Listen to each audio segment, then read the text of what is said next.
Okay, the Xbox Series S is the best value in gaming right now, and while it isn't the most powerful console on paper, it really doesn't have to be. Microsoft is targeting the Series S at a very specific market, which in general is just casual gamers that just want to enjoy playing games. And I think it meets this goal really well. In addition to this, I don't think the timing could have been much better. The Xbox Series S has come at a time when free-to-play games have really grown in popularity. And while free-to-play games are still attracting new and returning players, the hardware can oftentimes still be really cost prohibitive, which is exactly where the Series S comes in. Right now, buying a mid-range graphics card is going to run you almost as much or more than the Series S console. And on Microsoft's website right now, you can get the Series S for $240 US, which is kind of insane. And this is exactly why the Series S is such good value.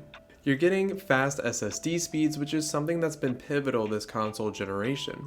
And this doesn't only mean that your games are going to load faster, this also gives you quick resume, which means that you can pick up on games you left off on with only a handful of seconds, because a lot of the time it won't have to go through and reload the entire game.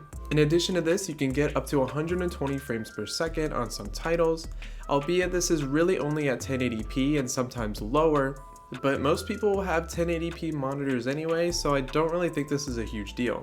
And if you want higher resolution at something like 60 frames per second, the Series S console can do 1440p. And if your monitor or TV is still 1080p, that money you're saving might be able to go towards a new monitor. And overall, this console really is a step up from the Xbox One. If you go back to see what that's capable of, the Series S can outperform it on every title. And unless you're comparing it to the higher end consoles, you're not really going to look at the Series S and think to yourself that the games necessarily look bad, especially if you're fitting into that target market of casual gamers that just want to enjoy playing games. There isn't a disc drive on this console, so if you're looking to play a large library of physical games, this really isn't going to be the one for you. Then there's also Game Pass, which is a subscription service giving you access to the whole Xbox library. Having access to all of these digital games without having to pay any extra money is actually kind of game changing. But if you're like me and you're excited to download all the exciting games on Game Pass, you're gonna have one big problem. The storage on the Series S really isn't anything impressive, and it's gonna run out pretty quick once you download a lot of games. And the storage expansion isn't cheap either. But if you're looking to play the older Xbox One versions of your games, you'll still be able to store those on an external drive just like you would normally.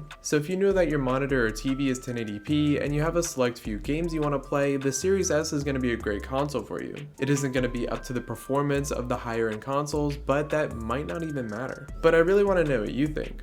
Let me know how you enjoy your favorite games with a comment, and I'll see you in the next video.